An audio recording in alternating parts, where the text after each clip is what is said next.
que contribui no melhor tratamento até com os filhos, porque, por exemplo, eu posso falar dos meus filhos.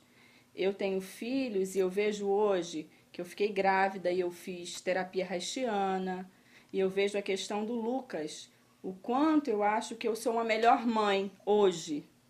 Eu acho assim que eu pude com meu filho viver coisas que antes eu não tinha conhecimento.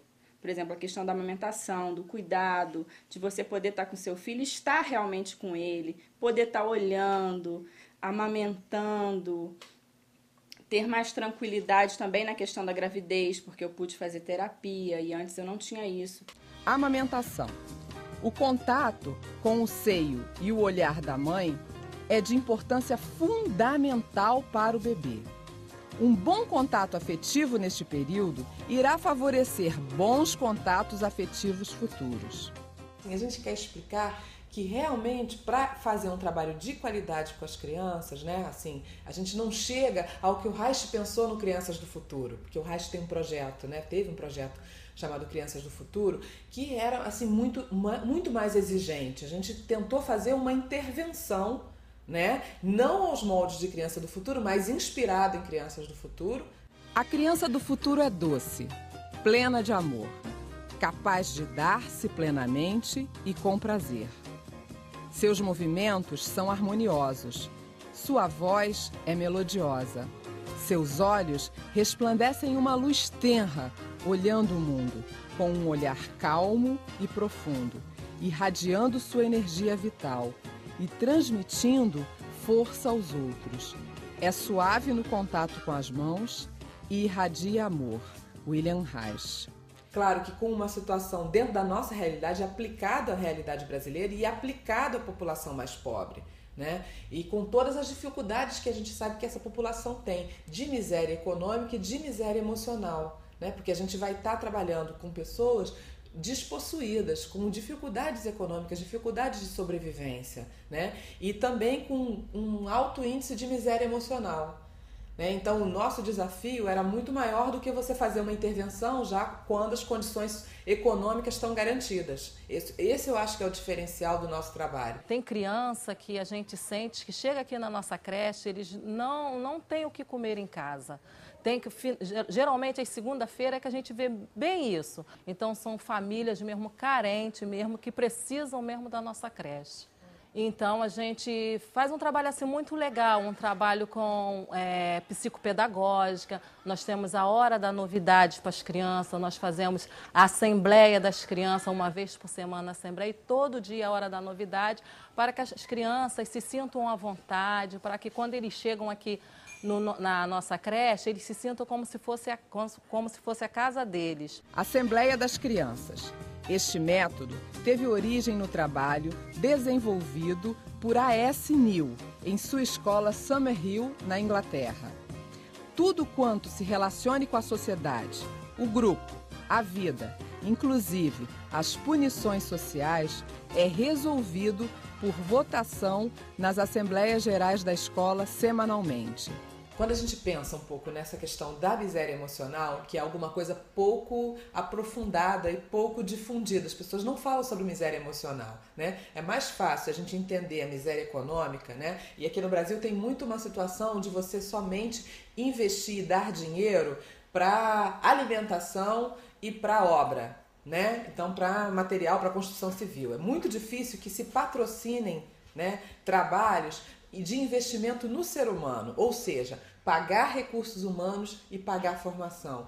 Quase nenhum financiador faz isso no Brasil. E a gente tem uma dificuldade muito grande de conseguir recursos para justamente financiar isso. Então, o que a gente quer falar sobre pagamento de recursos humanos e pagamento de formação? Recursos humanos porque a gente precisa de ter pessoas, trabalhadores com salário decente, com condições de segurança, com as condições trabalhistas de forma legalizada, que eles possam ter uma certa tranquilidade para trabalhar, né? Então, assim, algumas condições básicas o trabalhador precisa ter para poder fazer um trabalho, além das condições emocionais, né? Então, assim, muitas das situações não são aprofundadas, né? Então, assim, basicamente, se chega em várias instituições onde não é feito um trabalho emocional. E a gente quer fazer um trabalho emocional. Por quê? Porque através do conhecimento reichiano, a gente percebe o quanto que os primeiros anos eles são decisivos para o ser humano. E muitas das coisas vividas, muitas das experiências vividas na gestação, no parto, na amamentação, né, nos primeiros 5 anos de vida, são decisivos.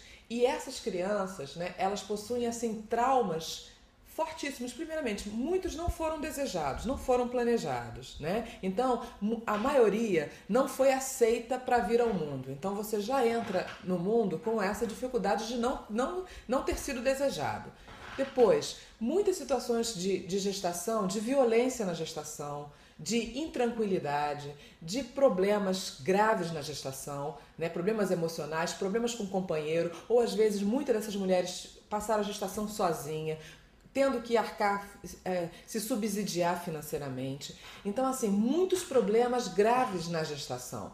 Muitos partos com dificuldades, com problemas, com hospital público. Muitas mulheres não têm nem dinheiro para ir de carro para um hospital. Não tem condições no hospital público de ser atendida. Então, assim, muitas situações, as equipes dos hospitais não são preparadas para receber emocionalmente essa gestante. Então, assim, são vários problemas que são vividos e que ficam impressos no organismo de cada criança. Com as creches, né, nós trabalhamos inicialmente com as creches, e a criança chega já com 2 anos, né? Então ela entra na creche com 2 anos. E já assim, com os 2 anos, muita coisa já está impressa nesse organismo, né? Então, já na creche, a gente já precisa fazer algumas intervenções, né, de alguns prejuízos que essa criança tenha tido no nível emocional. Primeiros socorros ergonômicos, realizados para garantir a manutenção do funcionamento autorregulado da criança, sobretudo se implementados ainda na primeira infância, até os 4 anos de idade, quando os bloqueios emocionais ainda são maleáveis, as couraças não são crônicas e a energia ainda flui livremente. Então, assim, nós precisávamos preparar essa equipe para já receber assim, né? Para receber e fazer pequenas intervenções. Então, por exemplo, né? Uma criança que está mordendo outras crianças. Então, a gente orienta para que seja dada uma toalha para essa criança, por exemplo, para poder descarregar a sua mordida e não apenas reprimi-la no movimento. É claro que quando uma criança está mordendo outra, nós temos que interrompê-la de morder a outra criança, mas não temos que interromper o movimento que ela está fazendo de expressão, né? Então, esse movimento de expressão, ele precisa de alguma forma ser descarregado. Por isso que nós orientamos a toalhinha. Nessa questão da utilização da técnica da toalha, né? Por exemplo, essa criança precisa dessa descarga porque provavelmente anteriormente tem havido um desmame prejudicado, né? Não foi um desmame natural, porque tanto a amamentação quanto o desmame precisam ser preparados, precisam ser trabalhados e elaborados. Quando existiu alguma tensão que ficou ancorada anteriormente, provavelmente essa tensão se concentra nesse segundo segmento na boca, e aí ela precisa ser expressa. Couraça.